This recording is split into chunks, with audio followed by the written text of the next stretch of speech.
everybody, Stephen Key here, and once again I've got a very, very special guest all the way from New York, Matt? New York, that's right. Okay. Yeah, Long Island, New York, to be precise. All right.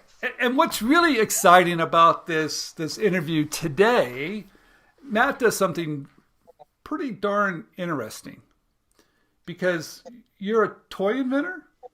I am a toy inventor, that is correct. Wow. But you do something else. You're a toy inventor. You help other toy inventors too. You're kind of are you a toy broker? Is that true? Well, so Design Edge does my company, Design Edge, designedge.net, if you want to look us up. We are the back end to a lot of toy companies. So we do their design, their development, their engineering, and their sourcing. And through those contacts, I've been able to license them, dozens upon dozens of toys over the course of my career, which has been pretty long because I grew up in this business. And this upcoming toy fair, I think, will be my 32nd consecutive New York Toy Fair. Now, wait a minute. You don't look that old. How's that possible? Well, because child labor laws. That's how. My parents started this company when I was 14, and from day one I was there. So when I was 14 years old, I was in the old toy building. I don't remember that, on 205th Avenue. And I was building aircraft carriers out of foam, breaking through walls for Tyco and all this Hot Wheel stuff and Matchbox stuff, and building Keebler trees for licensing programs, and a lot of showroom build-outs and old school packaging, pre-computer stuff like airbrushing logos and stuff. I learned a lot of stuff that I can no longer use in life, But the good thing is my airbrush skills, if I ever go broke, I can get a job at a mall, like writing people's names on T-shirts or hats. So I've got to back up. Well, it's funny you mentioned the old toy building because I remember that. I also remember that Toy Fair was always in February. It was always cold. Yes. And my feet always hurt. It was a mess in that toy building. I'm surprised. I'm so glad it's actually moved. It's moved over to the Javits Center. So. Yeah. I miss the toy building. It was definitely a home away from home for many years for me. All right, so let's talk about the toy business. Sure. Is it easy to be in the toy business? I guess that depends on who you are and your perspective. I don't know if it's easy or hard. I mean, this is where my flag is planted. So this is what I know. This is what I do. But it seems to me, compared to most industries, it's pretty darn tough. It's very competitive, fast-paced, fashion-based business. So yeah, you gotta know what's going on to be able to survive. Can you make money? Yes, you can make money. How hard is it to have a big hit? Well, I guess pretty to define big hit. There's the Furbies and the Tickle Me Elmos of the world, which are like the Beatles, and then you've got plenty of good hits that maybe do a couple 100,000 units in a year, but then they're gone the following. So I mean, I guess I would define a big hit as something that can move some decent volume with a good margin.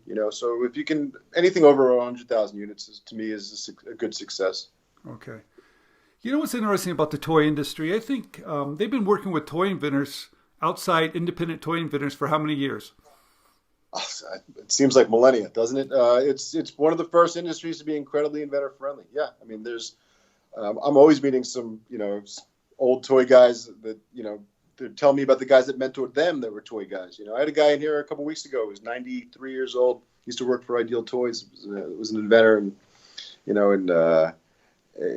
he was just telling me these crazy stories. And then, of course, growing up in it, my father tells me, he was just getting in it in his early 20s. He was meeting, cigar chomping, 7-year-old guys who were coming in to pitch him stuff. And that was in the 60s.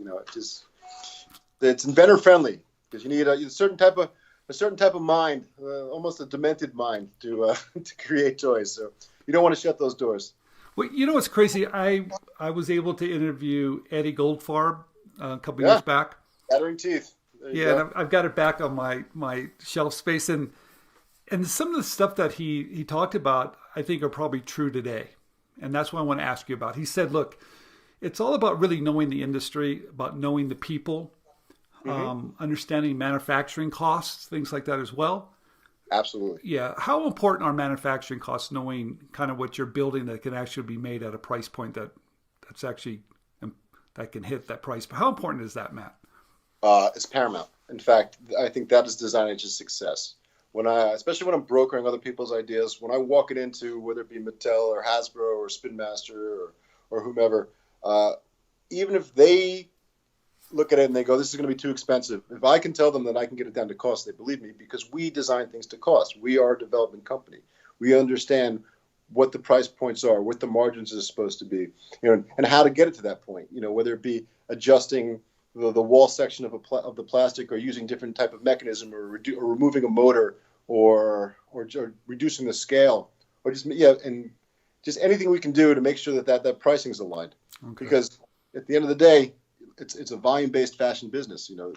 Even if we can reduce something by, let's say, 1/4 of an inch in size, that we might be able to add an entire row into a container, which adds more margin. All this stuff counts. Very important. Let's talk a little bit about prototypes. Critical, important? Yes, but could also be faked. Depending on the concept. I've been known, and I know plenty of people that will literally just completely fake a prototype in a video.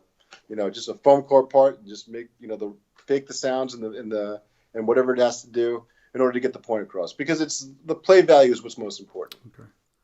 I love what you said, because sometimes if it only has to work once in a video, right? Yes. And videos have become more and more important. We can't even really pitch off presentation boards anymore. The industry won't accept it. Okay. Right. God, this is so wonderful. Everyone, you're listening to The Real Deal here. And guess what? Can you give us your direct email where people can contact you? Yes or no? Yeah, absolutely. It's Matt, MATT, @designedge.net. Okay, we'll put it down below. And everybody, don't just flood them. Make sure you got some really good ideas. Okay. Because they'll send you everything. You got to be careful here. Yeah, well, reach out to me first before you send the idea, please. Let's have a conversation. Well, let's talk about that. How important is it to build a relationship in this industry? I think that's every industry, right? Your relationships are worth more than anything. I can't imagine not having a good relationship. It's all about contacts. It's for lack of a better term, it's a boys' club, but of course, it's not exclusively boys. That's just the term. But yeah, everybody knows each other. My father used to always kid that with the toy building, you'd bump into yourself turning the corner. Yeah. I interviewed Richard Levy a while back, and he said 2 things. It's what you know and who you know. Richard's great. We've done a lot of work with Richard over the years, and the man rocks sunglasses really well. Yeah, he sure does, doesn't he? So what else can you tell us? What else do we need to know? If I want to become a professional toy inventor, what are some of the first steps? Should I work for a company to know the ins and outs? Is that the first thing I should do? Or should I go to the trade show? Maybe I should go to Mary's trade show, ShyTag, to learn. What's the best thing I can do? Of course, I'm on the board of ShyTag, so I would highly recommend going to ShyTag. It's important to get the education, to get an insight of what they do in the toy industry. But listen, it's a fashion-based business, so you need to know what's hot. It's akin to music, right? There's a certain style, there's a certain cadence, there's a certain beat, there's a certain image that's popular at the time, and you can't go. It's very difficult to come across stream and then bring something that no one's ever seen before that isn't in that pace. You're gonna have far more of a success if you are aware of what things look like today, what the palette is in the toy industry. So go to Target, walk around, go to Walmart, walk around, go to the mom and pop shops, ask questions.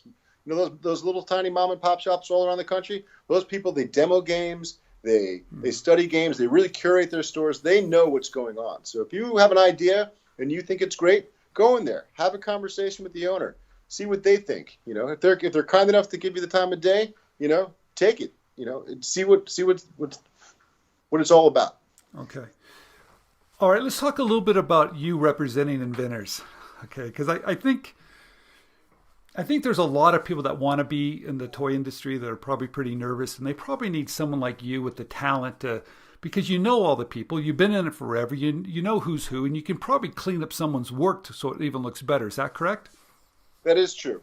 But as far as we don't work with just anybody that comes through the door. We have to be selective, and product is king. So if you have a good concept and you seem sane, and I can work with you, we could most likely get a place somewhere. Right. But you if you find yourself doing too hard of a sell to me, it's not going to be an easy sell, because the toys are demo specific. So the toys should easily be able to talk for itself. I like that you said, basically, didn't you say, don't embarrass me too? I mean, talk a little bit about that. Well, geez, I get, I mean, I know I've said that before. It comes up a lot. After a while, all these interviews start getting confusing. But thank you, by the way. I will remember this one for sure. Well, people, I mean, I'm trying to remember what context I actually said that in. So I'm sorry, Stephen. I know I have said that, and it's come up before. But just make sure whatever you have is sound. It's sturdy. It's viable. It makes sense. It functions.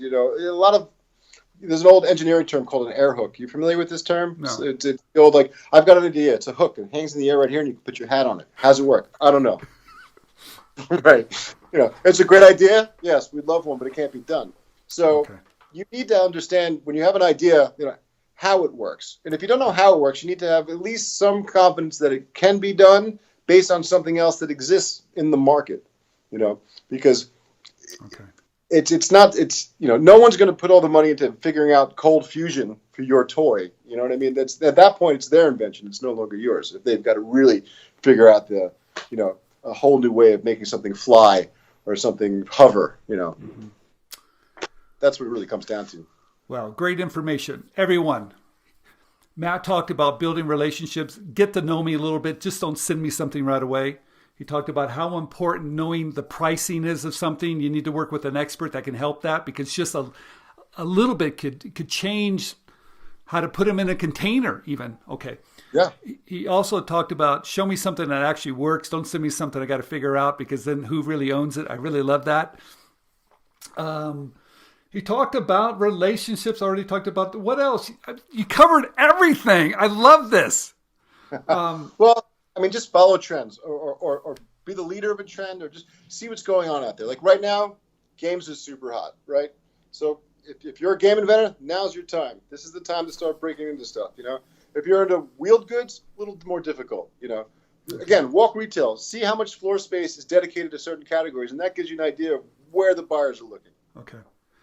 Matt, thank you very, very much. Great information. We're going to put your link to your website. We're going to put your direct email down below. You're going to get flooded. But everybody, please slow it down. Do a good job. Send them some good stuff. Matt, thank you very, very much.